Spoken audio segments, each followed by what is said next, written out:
Hello, everybody. It's Ron and Hope Unfiltered. What are you doing?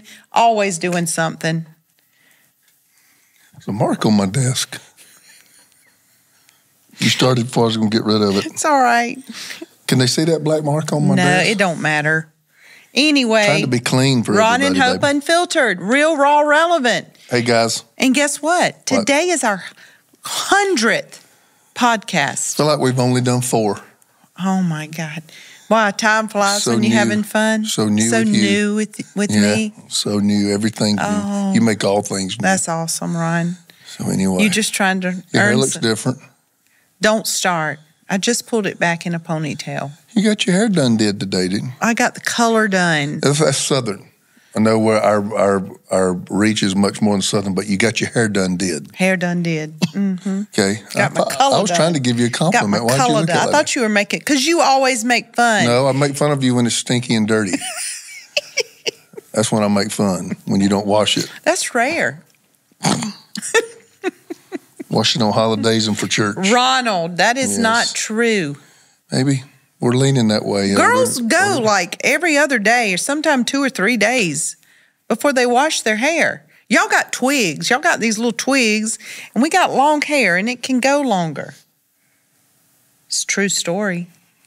Okay, if you say so. We put dry shampoo on it. Yes. You What have is on exactly dry shampoo? It's puffs of powder. So powder to absorb the grease? Yes. know how gross that is? Absolutely. Do you know how I'd much money they've made on selling dry shampoo? I would women love who to don't want to know. wash their hair. Yes, Ron. But I heard when we were young, they used to just take baby powder and put it in kids' hair. What? I've heard that. They just take baby powder and put it in a kid's scalp and rub it in to absorb the grease when mom and dad didn't want to wash it. Where did you hear this, Ron? I think your mom and dad told me that. That is Yes, they did. not true. I think that's what they did to your head. Nobody has put baby powder Yes, they did. in children's hair. They put that on their butt, hon. Tell them what we're talking about today. These Ron, fuzzies are everywhere. I was about to say, Ron has on a new I got sweater. on a new shirt. I sat in a chair in the office And this it morning, is. They're and the whole flying thing was around. covered, so it looks like the glory is around us right now. I guess but that's the last time you'll wear that sweater. Fuzzies. No, we got to wash it because it's It's brand new. in I your hadn't washed it. beard, too. Fuzzies? Yes. No, I think that's just my gray beard, baby. No, it's fuzzies. Tell them what we're talking about because I really like this topic. I do, too. Preparing for next. The next keys. level. What are the keys to help you prepare for the next level? See, because in God, there's I always don't want to be more. one of these guys. I'm going to give you 7 keys to the next level. I don't want to do that. Just Remember, do 4. When we come to this thing right here, we're trying to give you the real stuff, not what I've prepared in a package as if I was going out on traveling Some and things speaking we've at learned. conferences. Yes. And the things that, not book stuff, not anything like that. But no, let me start off first of all. God intended life to be fluid. Life is not always a straight line. We would like to think I start here and I get to here.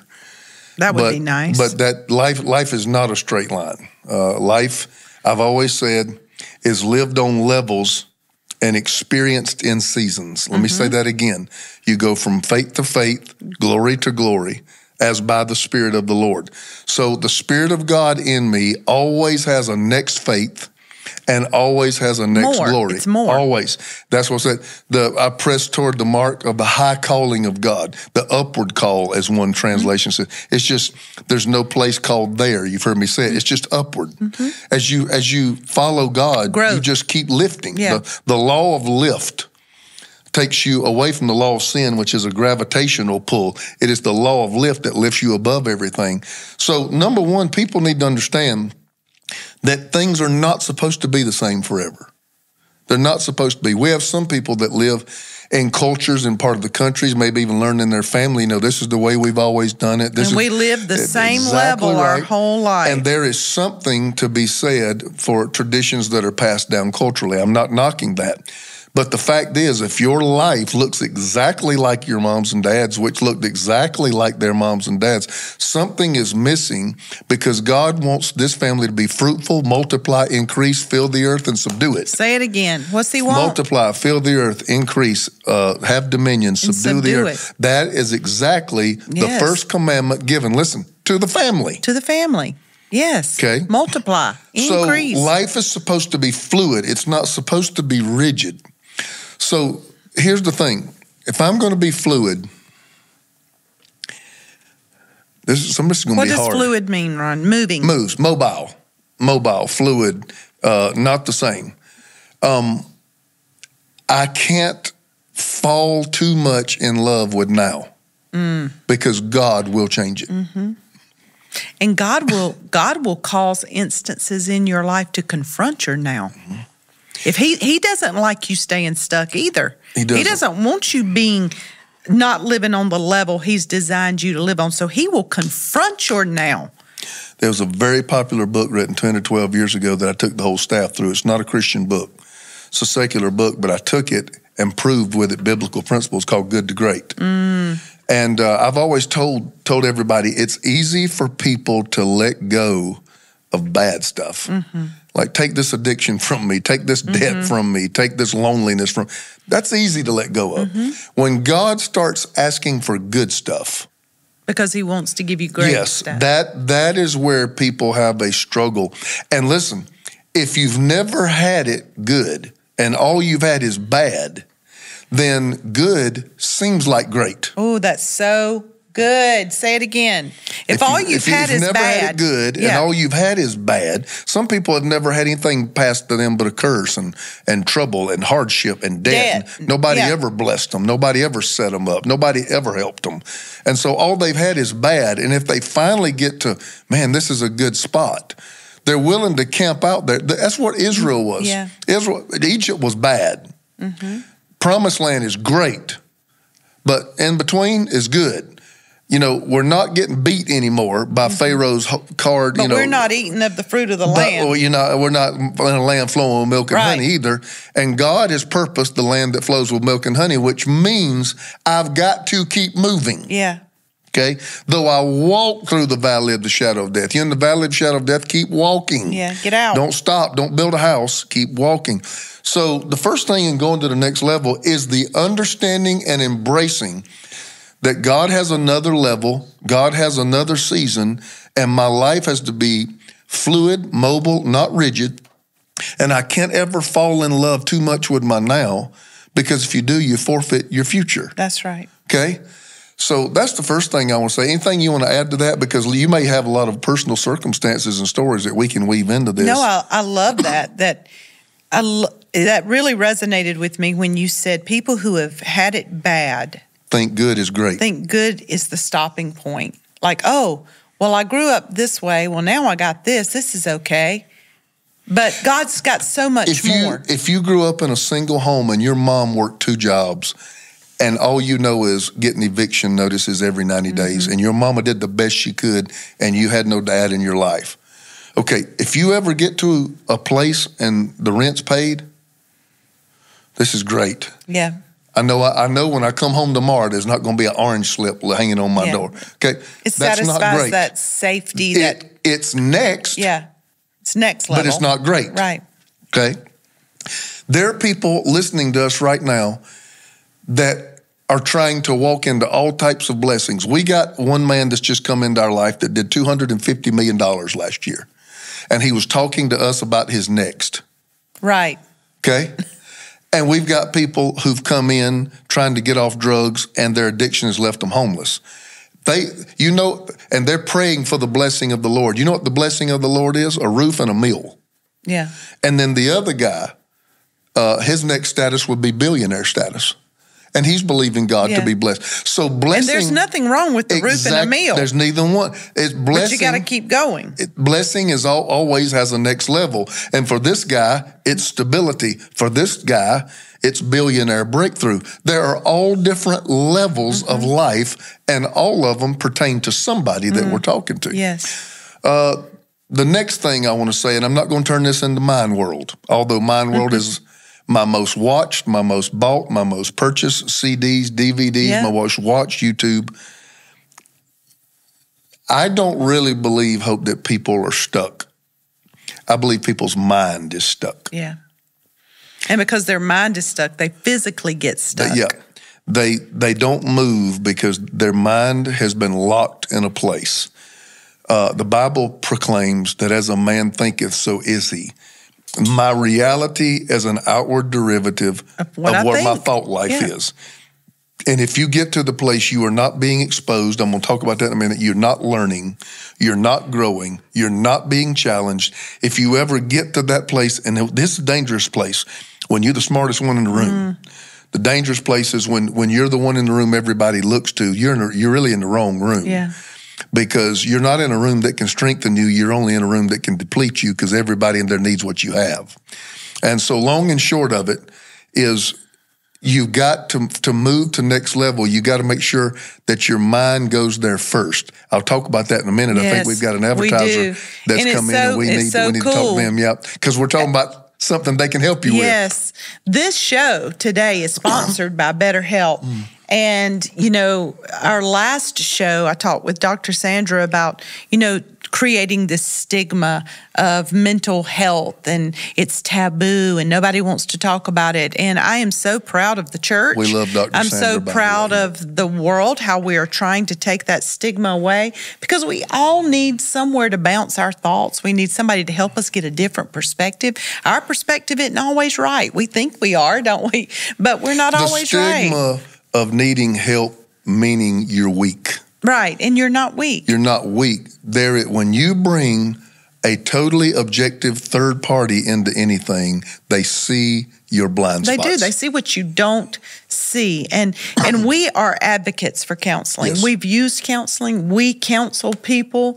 So just take that stigma off. If there are issues in your life, you know, that you need help sorting out, whether it's your marriage, your emotions, depression, your past, whatever it is.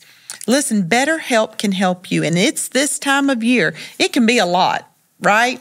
And it's natural to feel some sadness or anxiety about it. But adding something new and positive to your life can counteract some of those feelings.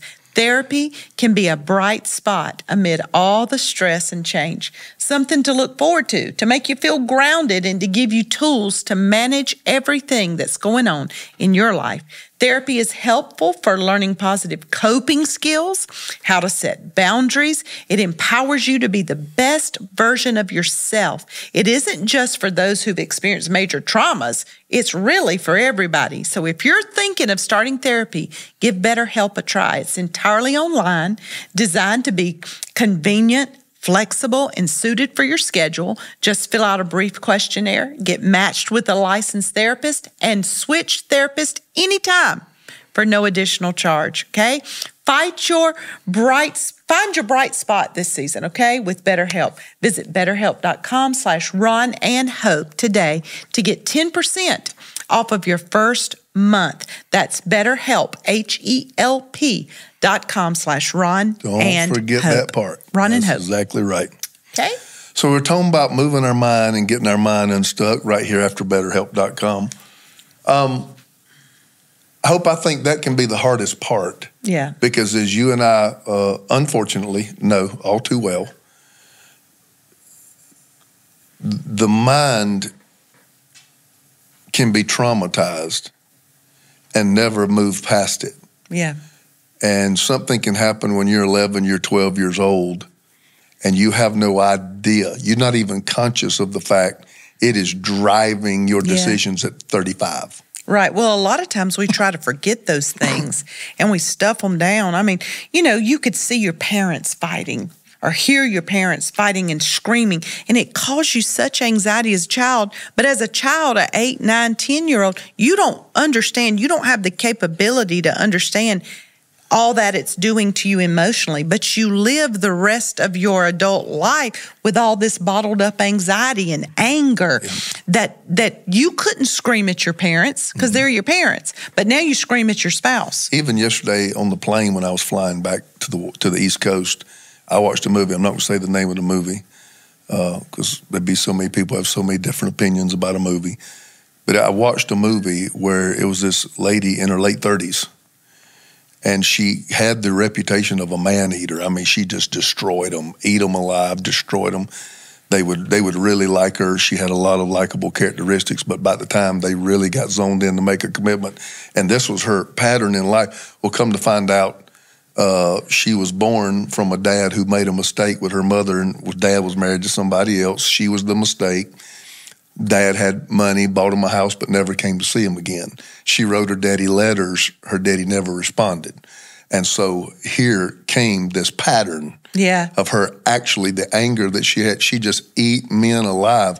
And it took a child to kind of, the movie was about a child, helped her see and understand what she'd been doing and brought this radical revelation to her life. You don't always see your stuff. That's true. You don't always see it.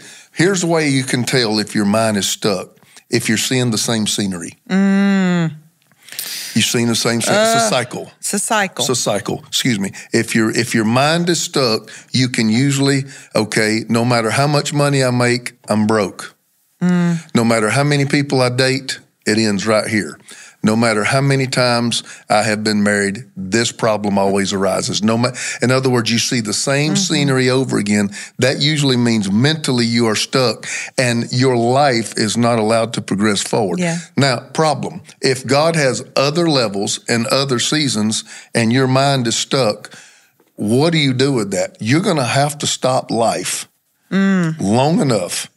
Remove yourself from your usual environment because it's very hard to get healed in a familiar environment. And you're going to have to confront these issues, which normally are not, it's not pleasant. No, it isn't. Nobody likes to be confronted. It's not a pleasant journey. Nobody likes to be told you're wrong. Nobody likes to be aware that, man, I've been doing this wrong the whole time. There's a lot of people, because I experienced this a lot with what we walk through. You know that pain is going to be unreal. Unearthing it all. So you don't go there because at least the miserableness is out in is not going to hurt like that. The fact is you probably are going to have to hurt worse to get better. Absolutely. That's usually the way it's going to go. So you can live perpetually miserable, or it can really hurt and really sting real bad that you may be resurrected, because resurrection only comes after death. Oh, it's so good, You got to die. I want to know him and the power of his resurrection, and in the fellowship of his suffering. So I got to go down and die so that I can be resurrected. And there's some stuff that God wants to take you down and he wants to bury it and raise you back up to new life. Why? As if it never happened. So good. As if it never happened in your life. And God can do that. I think so many of us look at our own problems. We look at I was talking to somebody today, and they had called about an issue, and it just seemed so big. And, she was telling me, we've been married almost 50 years, and 50 years is a long time. It's half a century. And she was saying, but it's this, and it's still been this, and this, and this, and this. And listen to me, how big it was, and how awful it was. And I looked, I said, you know what? I said, who do we serve? What kind of God do we serve? Just because you've been married this amount of time and it's been bad, God's power is still the same, whether you've been married 5 years, 15 years, or 50 years. God's power is the same if you will do the work. He's not a genie in a bottle. He's not going to come and sprinkle fairy dust on us. But we've got to be willing to dig down to the bottom of us and do the hard work so that God can take us to whatever next level it is. Yours is different than mine. Mine's different than somebody else's.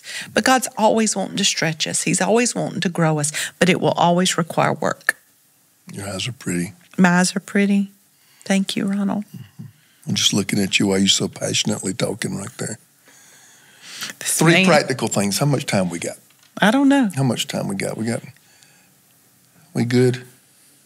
Good. Okay, so we got about We've been kind of spiritual. Let's be practical. To go to the next level, mentorship. Do you have anybody in your life that's not a friend? Friends can't mentor you. One big drawback, I think, to this generation of preachers is they don't have mentors in their life. They have peers. They go to each other for help. They go to each other for information. That stuff's supposed to flow up. A mentor is somebody who's been doing it longer and doing it better. A mentor, and is that, and then you even go into fathers. The Bible talks about not necessarily biological, but fathers in the faith.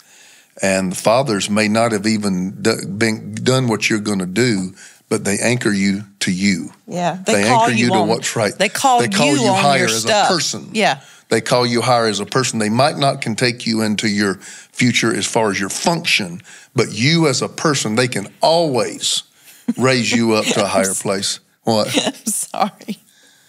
I was just thinking about me and you last week. We got in a fight. We got in an argument, and I said, you do, and you turned around and said, well, you got a bunch of crap you need to deal with. You were anchoring me. You were calling me higher. I said, well, you got to, I said something to you about, well, you don't deal with, and you said, well, you got a bunch of crap. That was one of your meanie days. You don't deal with either.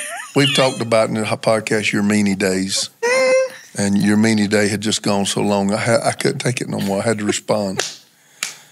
But anyway, mentorship, the need for somebody in your life who is not your friend. Listen to me, guys. The need for somebody in your life who is not impressed with you. You weren't impressed with me that day? Yes, the need in your life for somebody, basically nothing you have or nothing you've accomplished moves them and allows them to lose their objectivity. It is somebody who can look at your life with objectivity, see your blind spots, and call you higher. A mentor is somebody that can help you in function. What is it you want to do? Find somebody who is doing it well. Not watch, serve. Serve. Elisha wanted Elijah's anointing, but he didn't go around and say, now teach me how these miracles work. He poured water on his hands. The only requirement to catch Elijah's mantle was he poured water on his hands. He washed his hands. That's all he did. And so you get around greatness and then you serve. I think you have seen me do that whenever I've had entree to great, great men of God. I move into a service role. Why? Because I want something that's on their life to fall on me. And so mentorship, another thing, I talked about it this two Sundays ago, actually, is exposure.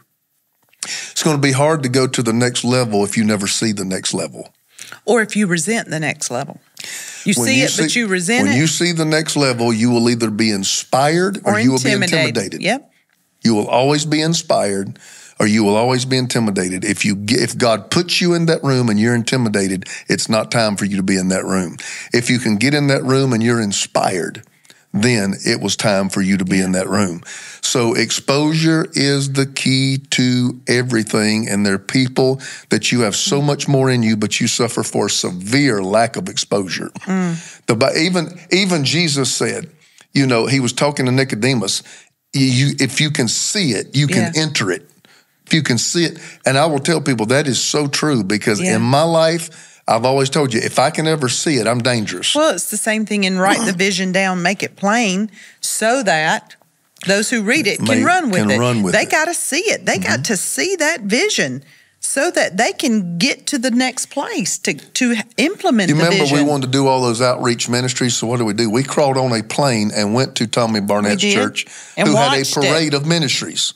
120? I don't remember how many. It seemed like all day long. Yeah, just kept parading them out there.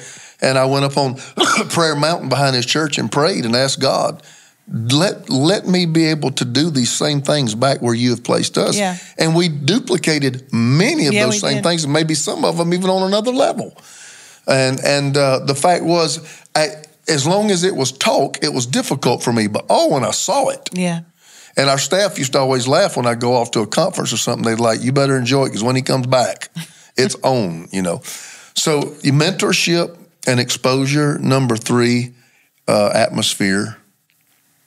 You got to be in the right atmospheres to grow. Yeah, it's true. There's just things that cannot, a flower can't grow without sunlight. No. Food in the field can't grow if it never rains.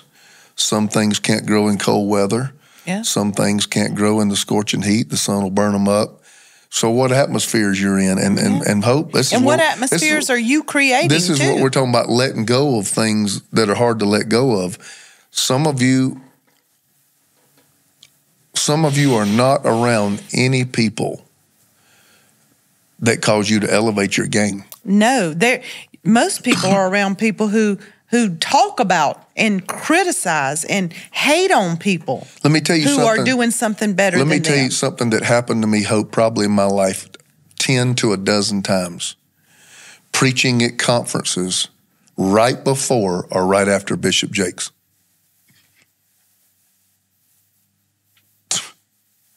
Do you know what it would do to you? Yeah, we had Bishop Jakes here last night, and you're the next guy. He is the quintessential perennial preacher of a generation, and there's really not even a close second. He was in a league by himself, and I can't tell you how many times. Well, I'm Thursday night. Who's here tomorrow night? Bishop Jakes. Well, you're like, oh God. Not in a fleshly sense, but I'm going to go from being able to preach to a sermon to wanting to have mastery of it. Right.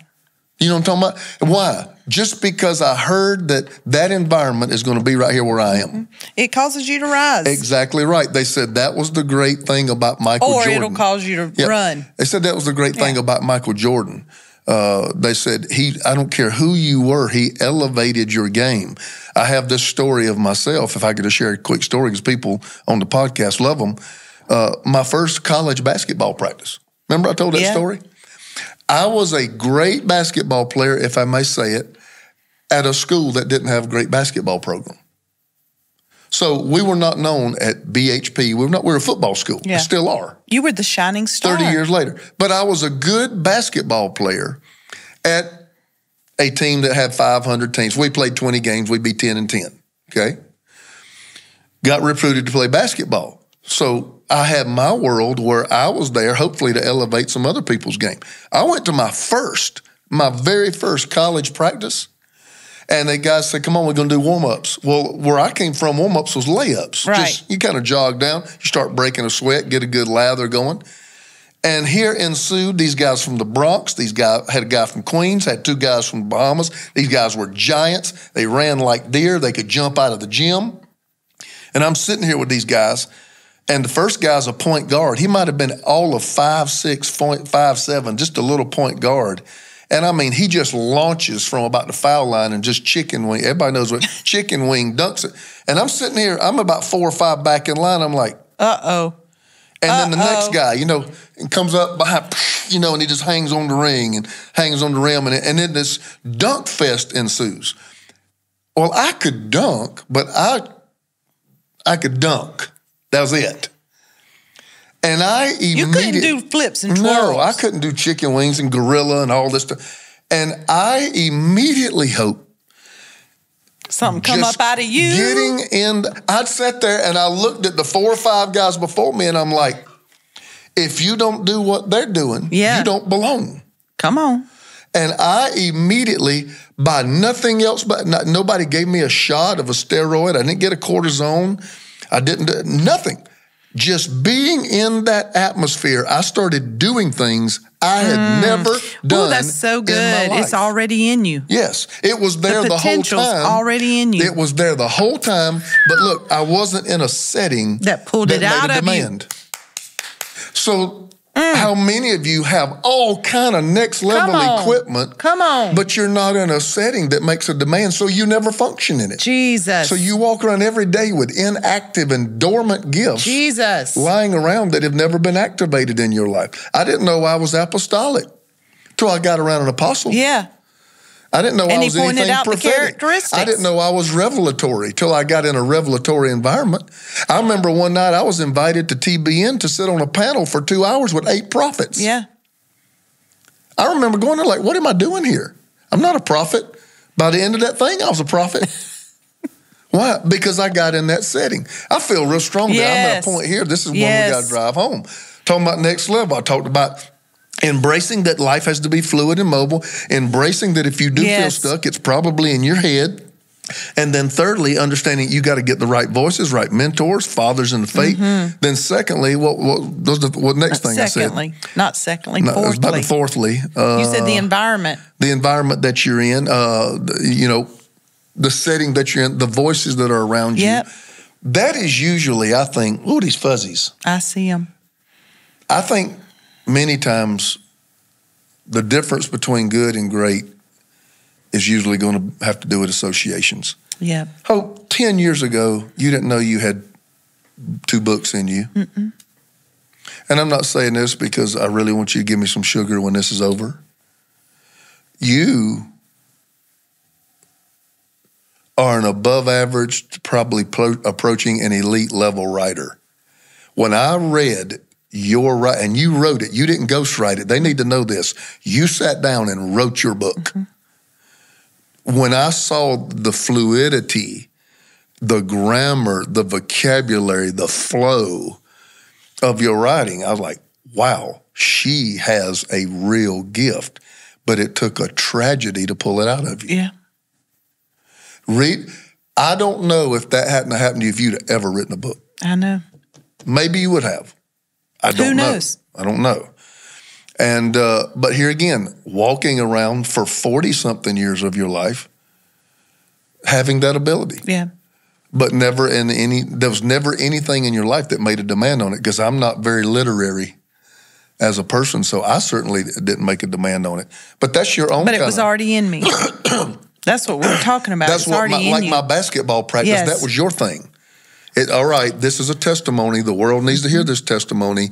You are a rare breed. Most people don't make it through this, and you've got to write this down. All of a sudden, you started writing. I'm like, wow. I mean, I can really And write. there's people listening to us. There's greatness on the inside of you. But you have got to be willing to confront these mindsets. You got to be willing to confront your insecurity and let God strengthen you and challenge you and pull you and grow you. And don't run. Stop running from it. Stop being intimidated by greatness. Stop hating on people's greatness. Let God use it. Let God use it to challenge you, to grow you for your own greatness, because it's already in you. We are not in a culture that celebrates greatness. We are not. We have an American culture that if you're great, we have a culture of haters. Yes, we do. And you have a target on your back, and there's people at every turn trying to take you down. And it's really jealousy. It's really jealousy. Just mad that other people have something. And let me tell you something. But not willing to do what they did to get it. I know a lot of people that are highly successful, and there are people that think successful people kind of were born that way and with a silver spoon in their mouth. It's not true. None of them that I know. We talked to a guy the other day, and it was the same gentleman. Yeah. I said, people don't know, do they? And he looked at me, he said, they have no idea. The diligence, the discipline, I have to, but I don't want to. Yeah. The making yourself anyway. Getting your butt up the off attention the couch. to details. The doing the things that nobody wants to do. They don't know. They don't know the hours. But just like you preached last week, God is watching you in those little things that you're supposed to be doing. To qualify just you. normal stuff. Taking out the trash, right? Showing up on time. All the little things. He's watching us to qualify us for greatness. It's not some magical potion. It's not magical keys. It's really just being disciplined and faithful in your everyday life. So, got more, but we probably need to back off of it it's right so there. Good, so good, Ron. Hopefully these things are helping people. But it's just keys to moving along and moving to the next level. And maybe we said some really, really challenging stuff. But go ask God to help you confront these things. We've had to say goodbye to people. It was painful. Yeah. But we knew that season. And we've had to confront people. Was up. We even had to confront family. Yes. Like, you will not talk like this. Yep. Or we won't be around. Yeah, we're in a different We're going to place. leave. If this is what you're going to talk about, you're going to talk about people, you're going to diss people. We love you, but we're not going to be in this. I can't be in this. Yeah. And those are hard decisions that tragically too many times people are not willing to make. Right. And so you forfeit what God can do because you have chosen to camp out there like the Israelites. My God, what a way to end. Y'all, this has been Ron and Hope. Unfiltered, real, raw, relevant. We really do love you. We want to see you grow. We want to see you better. Lose that turkey weight.